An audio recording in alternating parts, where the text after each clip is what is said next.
নানা বেশ কয়েকটি সূরা পড়ে আম্মুর ওপর পানি ছিটিয়ে দিতে আম্মু শান্ত হয়ে যায়। তারপর জানায় যে আম্মুর ওপর একটি জিন আসর করেছে। এরপর দুপুরে খাওয়া দাওয়া শেষ করে নানা আমাদের দুয়ারে একটি গণ্ডি কেটে তার মধ্যে পিঁড়ি পেতে আম্মুকে বসান এবং নিজে আরেকটি পিঁড়ি পেতে সম্মুখে বসেন। বেশ কয়েকটি সূরা পড়ার পর নানা আম্মুর ভেতরে থাকা জিনটিকে জিজ্ঞেস করেন সে কেন আম্মুকে এত কষ্ট দিচ্ছে। জিনটা প্রথমে কিছু বলতে চায় না, তাই নানা আরো কিছু সূরা পড়েন। বেশ কিছুক্ষণ পর শেষমেশ জিনটি বলতে বাধ্য হয় আমাদের পাশের মাঠ থেকে ও আম্মুর সাথে এসেছে, তবে তা সেদিন নয়, আরো 2 বছর আগে, মানে সম্ভবত 2013 সালের দিকে।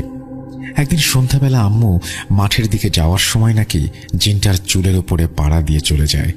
আমাদের মাঠের কাছে একটা করঞ্জা গাছ আছে, জিনটি সেখানে শুয়েছিল। তখন আম্মুর চুলের ওপর পাড়া দিয়ে চলে যাওয়ার ফলে জিনটি খুবই রেগে যায় এবং সেদিন থেকেই আম্মুর ওপর ভর করে।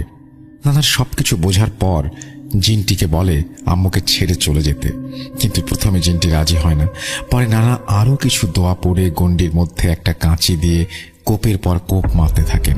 এর ফলে আম্মু নাকি প্রচন্ড চিৎকার